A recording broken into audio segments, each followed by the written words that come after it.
नमस्कार, मैं हूं आपका साहिल खिरनी। आप देख रहे हैं सवाल आज का। आज हम बात करेंगे उस ताकत की जिसने दशकों तक पूरी दुनिया की अर्थव्यवस्था को कंट्रोल किया, अमेरिकी डॉलर। आखिर क्यों पूरी दुनिया का व्यापार डॉलर में होता है? क्यों अमेरिका की मुद्रा इतनी ताकतवर बनी? और क्यों एक समय फ्रांस ने डॉलर छोड़कर सोने की मांग शुरू कर दी? इसके बाद दुनिया की राजनीति और अर्थव्यवस्था में आया सबसे बड़ा मोड़, ओपेक, यानी तेल उत्पादक देशों का संगठन। कैसे तेल और डॉलर का रिश्ता बना, कैसे अमेरिका ने ओपेक के जरिए अपनी आर्थिक ताकत को और मजबूत किया। लेकिन अब हालात बदल रहे हैं। यूएई जैसे बड़े देश ओपेक से दूरी बना रहे हैं। सवाल उठता है कि क्या इससे ओपेक कमजोर होगा? क्या दुनिया डॉलर पर निर्भरता कम करेगी? और सबसे बड़ा सवाल, इसका असर भारत पर क्या पड़ेगा? आज के इस विशेष कार्यक्रम में हम समझेंगे डॉलर की ताकत, गोल्ड बनाम डॉलर की लड़ाई, पेट्रो डॉलर सिस्टम, ओपेक की राजनीति और भारत के लिए आगे की आर्थिक रास्ता। तो इसकी चर्चा करेंगे। इस पे एक खास मेहमान हमारे जुड़ चुके हैं और उनसे इन बातों को समझने की कोशिश करेंगे। हमारे से मौजूद है brigadier Aditya Madan, defence expert. Sir धन्यवाद, शुक्रिया समय देने के लिए, कीमती समय साझा करने के लिए सर अपना। तो शुरुआत करते हैं सर आज की चर्चा की, और पहले सवाल के साथ। सर, दुनिया में अमेरिकी डॉलर सबसे ताकतवर मुद्रा क्यों बना? द्वितीय विश्व युद्ध के बाद अमेरिका सबसे बड़ी आर्थिक शक्ति बना। ब्रेटन वुड्स एग्रीमेंट के जरिए डॉलर को ग्लोबल रिजर्व करेंसी बनाया गया और दुनिया का व्यापार डॉलर में होने लगा। जी sir. Good afternoon, Sahil, and to all the viewers, and thank you for inviting me to this show. You're absolutely right. जब आपने ये कह रहे हैं कि क्यों यूएस डॉलर इतना डोमिनेंट क्यों है, दुनिया में अमेरिकी डॉलर सबसे जी ताकतवर। या मेरी आवाज आ रही है साहिल? बिल्कुल सर, आ रही है सर, आ रही है सर। सो अगर हम देखें कि कोई भी बात नहीं करता है यूरोज के बारे में, येन, पाउंड के बारे में, यॉन, और एनीवे रुपीस तो खैर थोड़ा बहुत नीचे है compare to the value of other currencies. और अगर आप हम अपने लैपटॉप के ऊपर भी देखें, आई मीन मेरे काफ़ी मन में क्वेश्चन आता है कि why only dollar symbol on your laptop. और अगर आप फॉरेन एक्सचेंज रिजर्व देखें पूरे दुनिया में, यूएस डॉलर है 89% of all the foreign exchange trade. Euro hold करता है 31%। Japanese yen, it is just 17%। और पाउंड स्टर्लिंग का जो शेयर है that is just 13%। Chinese yuan is 7%। सो अगर हम देखें कंबाइंड रिजर्व शेयर, येन ले लीजिए आप, पाउंड एंड युआन, इनको अगर कंबाइन करते हैं, it is only a fraction of a total dollar share. और काफ़ी एनालिस्ट सोचते हैं कि ये जो डॉलर डोमिनेट कर रहा है पूरे वर्ल्ड को, जी वो इसलिए कर रहा है कि America is very powerful. That is only half the story. Actually जो रियल स्टोरी है दैट इन्वॉल्व गोल्ड। उसमें गोल्ड का बहुत इंपॉर्टेंट रोल है, ऑयल का, और एक फ्रांस का प्रेसिडेंट जिनका नाम था चार्ल्स डी गॉल। इन्होंने पूरा मॉनेटरी सिस्टम जो यूएसए का था वो चैलेंज किया। So that is a real reason. अगर हमें समझना है कि ये पूरा डॉलर डोमिनेंस के बारे में, we must understand three things, that is Bretton Woods, OPEC, and the petro dollar system. जी एक्चुअली ये पूरी कहानी स्टोरी एक ही है, बट इसमें क्या है, तीन चैप्टर्स हैं, Bretton Woods, OPEC and the petro dollars. Now let's get back to July 1944। Second world war चल रहा था। और बिकॉज हमारे दर्शकों को याद दिला दें कि मई 1945 को जब जर्मनी ने सरेंडर किया तब युद्ध थोड़ा बंद हुआ। और फिर जब जापान ने सरेंडर किया इन सितंबर 1945, तब सेकेंड वर्ल्ड वॉर बंद हुआ। तो जुलाई 1944 की बात करें तो सेकेंड वर्ल्ड वॉर चल रहा था। तो अभी सोचने की बात यह है कि जब सेकेंड वर्ल्ड वॉर का अंत होने वाला था या एक साल बचा था, तभी सारे वर्ल्ड लीडर्स जो एटलीस्ट जो मेजर कंट्रीज के थे वो अपना प्लानिंग बना रहे थे कि जो लड़ाई के बाद, द्वितीय विश्व युद्ध के बाद, कि क्या इकोनॉमिक ऑर्डर होना चाहिए। तो ये सारे जो रिप्रेजेंटेटिव थे फ्रॉम 44 कंट्रीज, ये ब्रेटन वुड्स में मिले 1 जुलाई 1944 को, 22 दिन के लिए। It is in New Hampshire in the United States. It is a very beautiful resort, I must say. और इसमें 5 कंट्रीज का बहुत इंपॉर्टेंट रोल था। That is United States, United Kingdom, Soviet Union, China and France. जी। और इस conference से basically 3 बड़े हिस्टोरिक आउटकम्स आए, जिनका अभी भी इम्पैक्ट हम देख रहे हैं पूरी दुनिया के ऊपर। सबसे बड़ा था कि इंटरनेशनल मॉनेटरी फंड को, ऑर्गेनाइजेशन को एस्टेब्लिश किया गया। सेकंड, वर्ल्ड बैंक को एस्टेब्लिश किया गया। और तीसरा था ब्रेटन वुड मॉनेटरी सिस्टम को लागू किया गया। अभी हम देखते हैं कि ब्रेटन वुड मॉनेटरी सिस्टम क्या था। इसमें जो जितने भी करेंसीज थे पूरे दुनिया के, उनको लिंक कर दिया गया विद द यूएस डॉलर, और डॉलर को लिंक कर दिया गया विद द गोल्ड। सो जितने भी फॉरेन सेंट्रल बैंक्स थे, वो डॉलर्स एक्सचेंज कर सकते थे in lieu of gold at a fixed rate of $35 per ounce. अभी हम अपने दर्शकों को याद दिला दें कि 1 ounce is 31.1 grams. That is approximately, अगर हम इंडियन फैमिली में बात करते हैं, हम तोलास की बात करते हैं, वो 2.5 तोला से थोड़ा सा ज्यादा है। अगर एग्जैक्ट बात करें तो it is 2.67 तोलास is equivalent to 31.1 grams, or you can say $35 in 1944। और 1 तोला हम कहते हैं, आई मीन इंडियन फैमिलीज में 10 gram, actually it is not 10 grams, it is 11.66 grams. So ये जो अरेंजमेंट किया अमेरिका ने, ये बहुत डॉलर को एक बहुत बड़ी महत्वता मिल गई। यू कैन से dollar got lot of immense credibility. और कंट्रीज अपने साथ डॉलर्स रखने लगे, बिकॉज उनको विश्वास था कि America will convert this dollars into gold when ever demanded. Dollar actually world का करेंसी नहीं बना बिकॉज, इसलिए नहीं बना कि अमेरिका चाहता था। It is because the confidence which countries had that जी। Dollars be converted into gold. Right sir. Okay, in 1949 में साहिल, अगर हम देखें तो अमेरिका के पास 3/4, that is 75% of the gold पूरी दुनिया में, वो अमेरिका के पास था। That is 21,800 tons. Okay sir. और अभी अगर हम बात करें, so now it is got just about 45-80 tons. सो ये आप देखिए कितना फर्क है। सो ये बिकॉज अमेरिका के पास बहुत गोल्ड था, तभी ये क्रेडिबिलिटी मिला to the Bretton Woods system, और सभी देश मानने लगे। उन्होंने एग्री कर दिया और उन्होंने साइन कर दिया। अभी नेक्स्ट क्वेश्चन आता है कि अमेरिका के पास इतना गोल्ड कैसे आ गया, 21,800 टन्स इन जी। 1949। इसका भी एक रीजन है कि ड्यूरिंग 1960s, 1960 में अमेरिका का जो स्पेंडिंग था in foreign war, specially Vietnam war चला 1955 से 1975। जी। इस पे यूएसए ने काफी स्पेंड किए डॉलर्स। सो काफी डॉलर्स बाहर जाने लगे अमेरिका के बाहर। तो उससे क्या है कि इनके पास काफी, और जो जितना सप्लाई जाता था अमेरिका का, वेपन्स, इक्विपमेंट, वो सारा सप्लाई करते थे कंट्रीज को, और उसके व्यू में जो कंट्रीज हैं वो गोल्ड देते थे, इसलिए वो गोल्ड काफी इकट्ठा हो गया अमेरिका के पास। सो ये एक रीजन था। बट जैसे ही अमेरिका ने खर्चा करना शुरू किया, वियतनाम वॉर्स और काफी जगह वो इन्वॉल्व थे यूरोप में, तो तब ये फ्रांस को थोड़ा सा शक पैदा हुआ कि क्या अमेरिका के पास इतना गोल्ड है।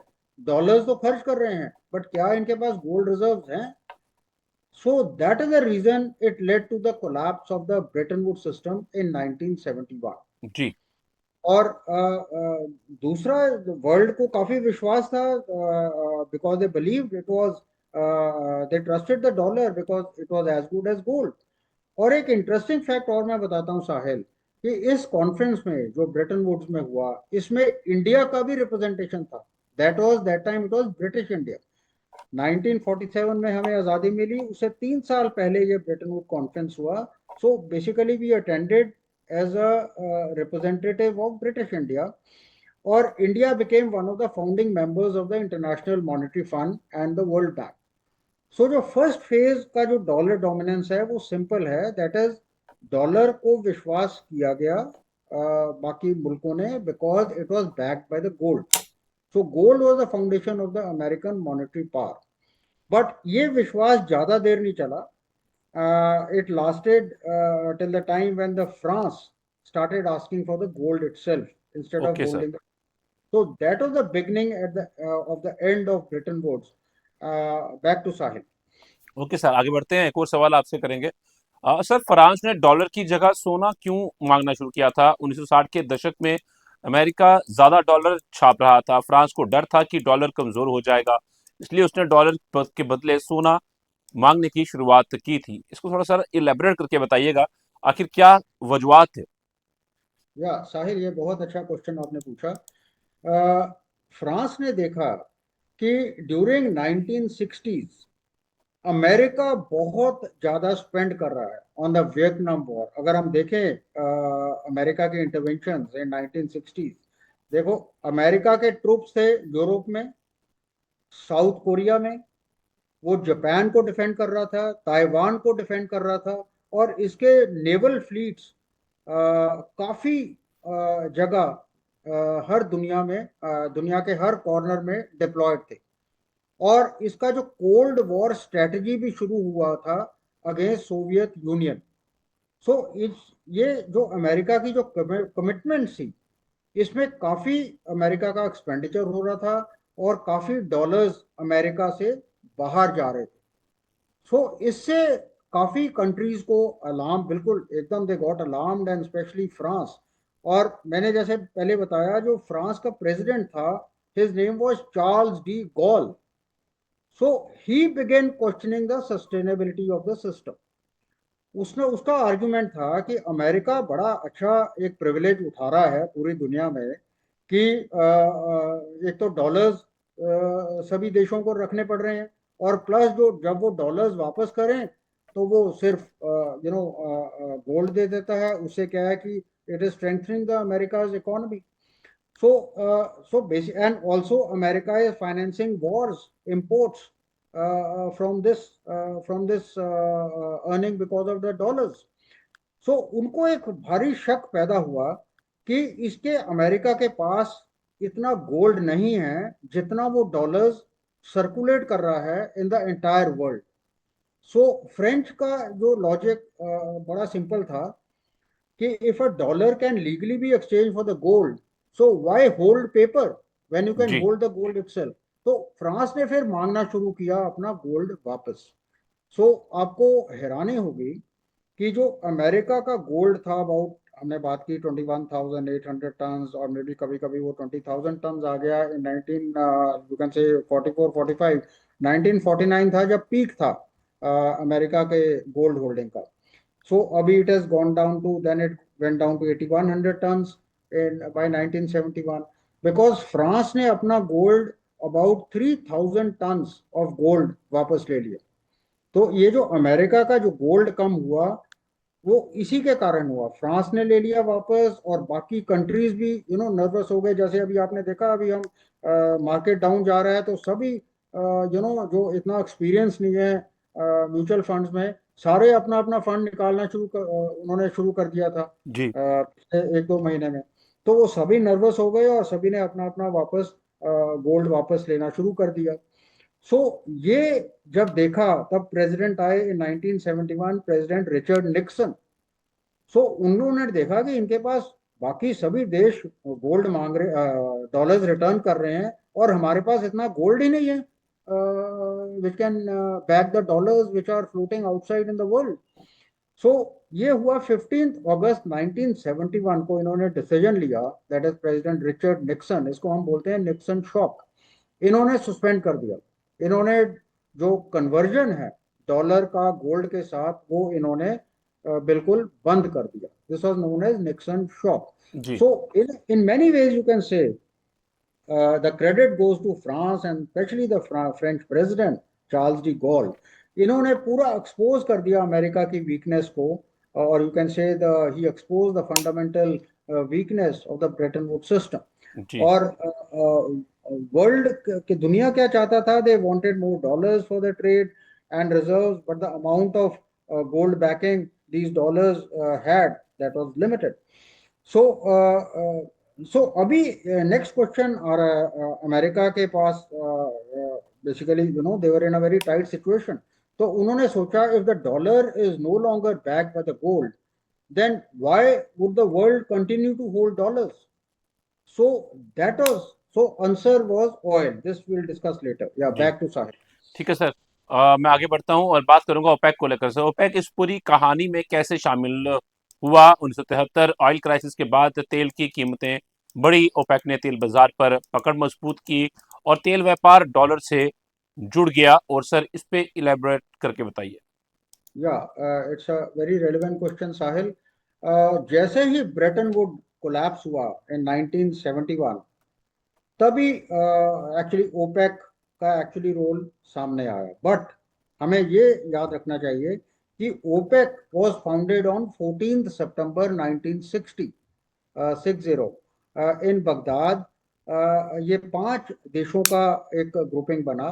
पहले इनिशियली जब you can say they were founding members Iran, Iraq, Kuwait, Saudi Arabia and Venezuela.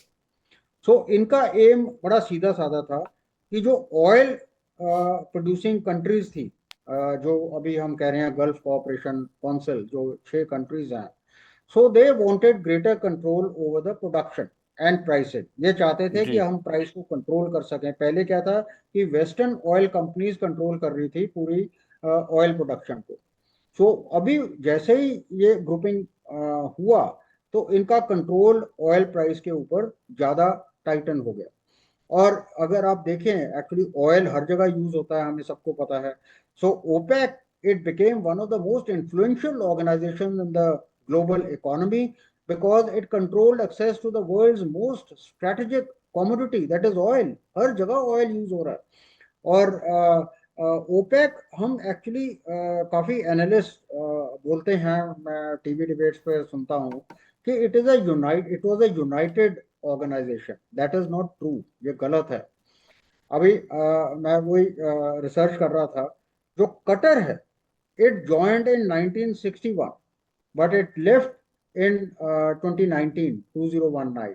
Indonesia को देखिए, it joined in 1962 but it's membership was suspended in 2009।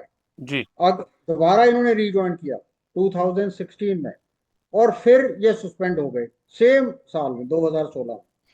फिर आया इक्वाडोर, इक्वाडोर ने छोड़ा ओपेक को, और फिर इन्होंने रिज्वाइन किया और फिर ये छोड़ गए। सो काफी ये इस मेंबरशिप में काफी प्लस माइनस होते रहे हैं। और गेबॉन, गेबॉन को ले लीजिए, इसने छोड़ा और फिर रिज्वाइन कर दिया। अंगोला को ले लीजिए, अंगोला ने एग्जिट किया 2024 में, जी 2024, और अभी तक बाहर ही हैं। सो ये जो टेंशन हो रहे हैं विद इन ओपेक, ये कोई नई बात नहीं है। जस्ट बिकॉज ये अभी ईरान वॉर चल रहा है, you can say it's a stalemate, and West Asia war अभी पीक पर था, तो इसलिए थोड़ा इसको महत्वता मिल गई है। But otherwise the relations have not been that smooth with in the OPEC membership. और अभी हम अगर एनालाइज करें, ओपेक कंट्रोल करता है 30% of the global oil production. एक यहाँ साहिल, मैं एक और यहाँ पे बताना चाहता हूँ दर्शकों को। 2016 में इट बिकेम ओपेक प्लस। जी ओपेक प्लस से इनके अभी मेंबर्स हो गए हैं 21।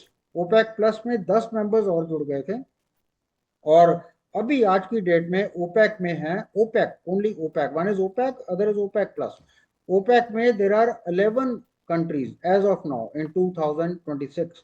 ओपेक प्लस में 2016 में रशिया आया और बाकी ऑयल प्रोड्यूसर्स आए।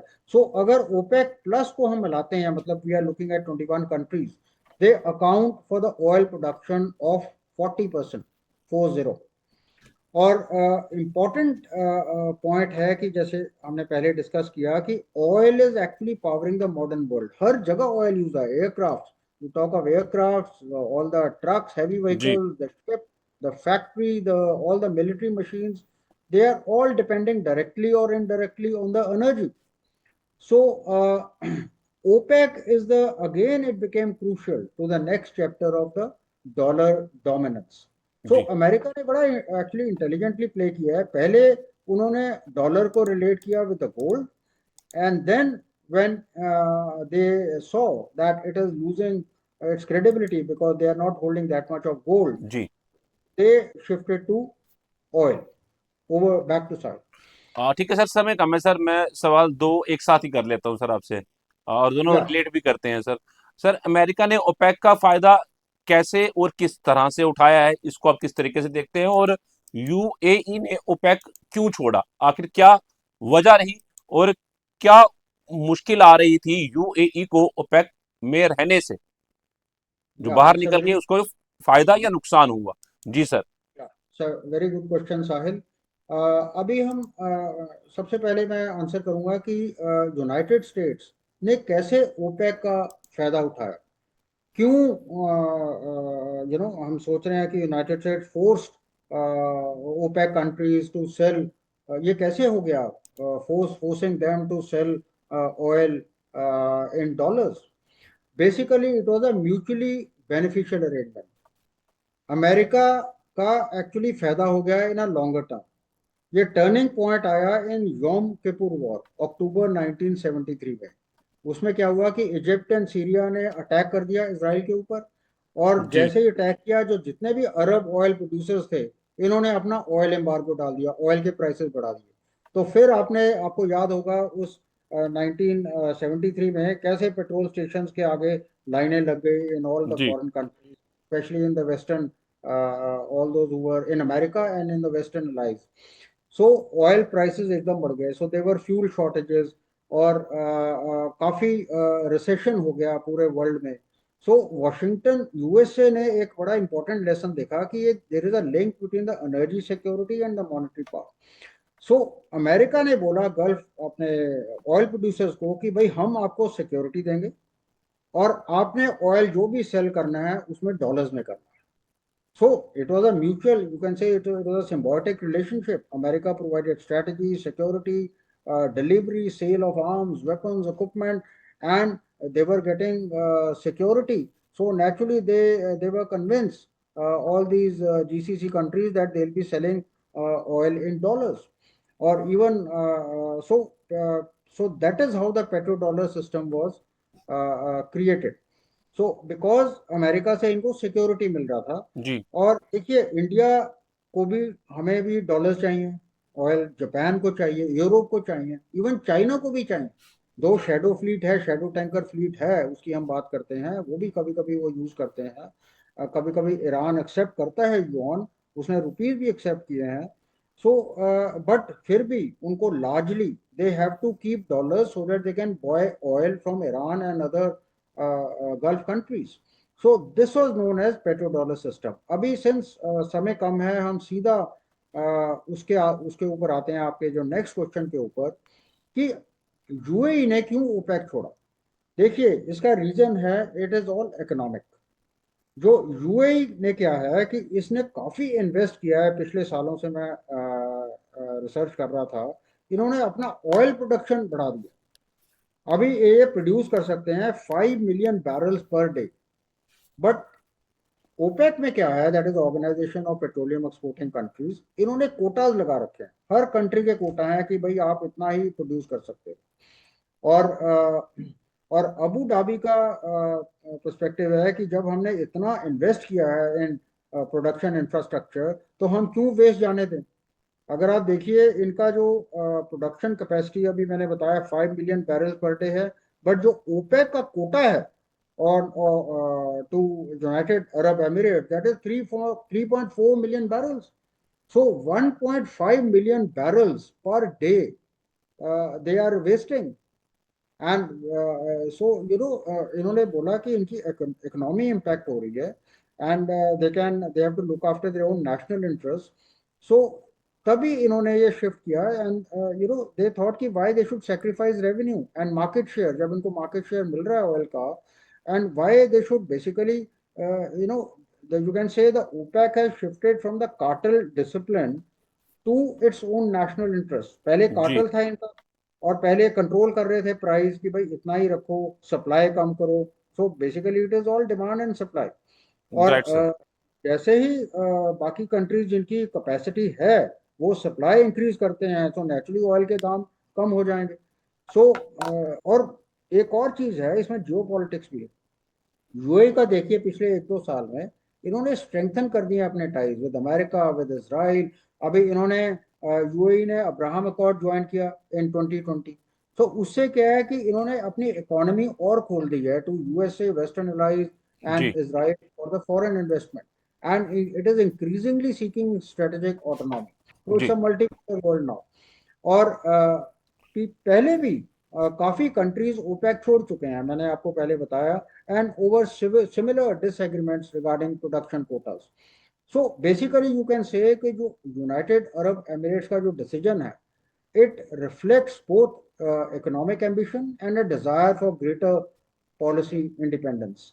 And ठीक. अभी यूएई को देखना, it will get a larger market share, and it will have greater flexibility in okay. determining its own energy future, of course at the cost of cartel discipline. You can say इनका unity और cohesion वो खत्म हो गया है. ठीक है या सर. बैक साहिल, अगर स- समय है तो हम सर, इंडिया का. हाँ समय है सर. अब आप थोड़ा जल्दी से ले लीजिएगा और जवाब अपना या ब्रीफ में रखिएगा.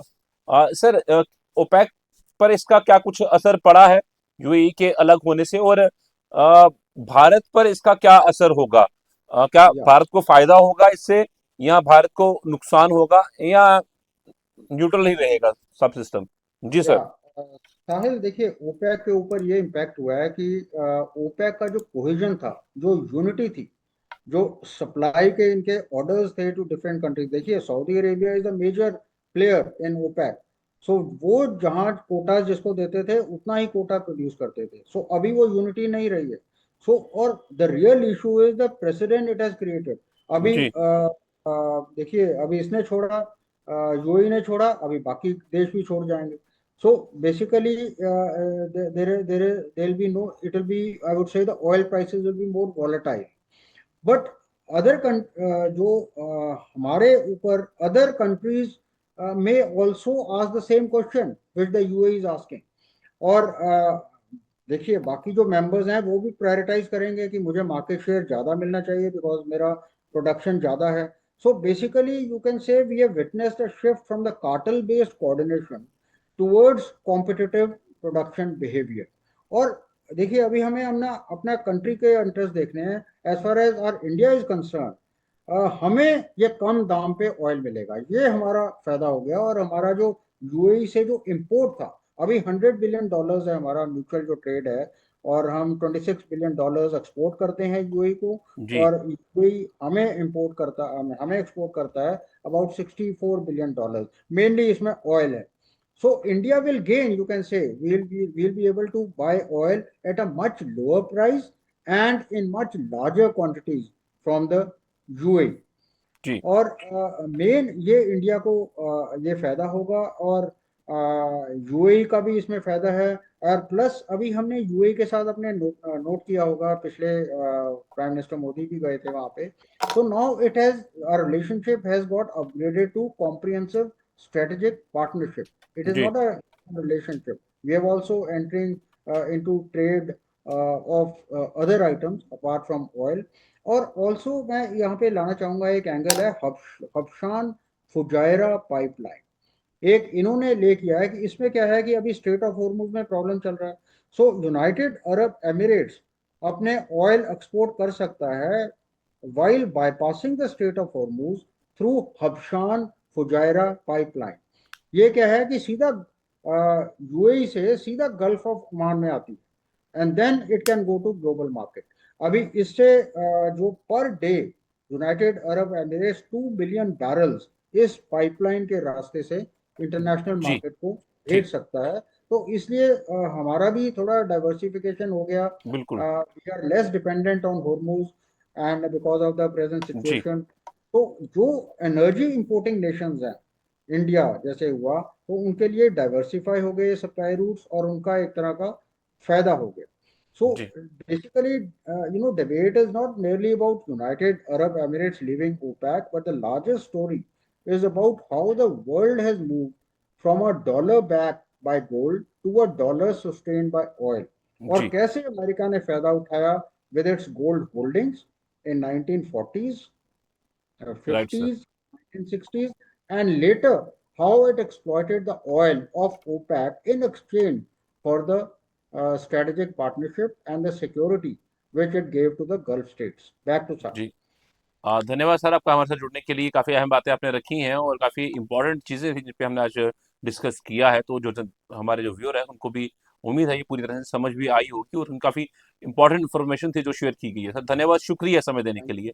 तो कुल thank मिलाकर you. डॉलर की ताकत सिर्फ एक मुद्रा की कहानी नहीं बल्कि तेल, राजनीति, युद्ध और वैश्विक रणनीति की कहानी है। ब्रैंडन वुड से लेकर पेट्रो डॉलर तक अमेरिका ने आर्थिक व्यवस्था को अपने पक्ष में डाला, लेकिन अब दुनिया बदल रही है। ब्रिक्स, लोकल करेंसी ट्रेड और ओपेक के भीतर बढ़ती दरारें नए संकेत दे रही हैं। भारत के लिए ये चुनौती भी है और अवसर भी। आने वाले वर्षों में दुनिया की आर्थिक ताकत का संतुलन बदल सकता है। फिलहाल के लिए इतना ही।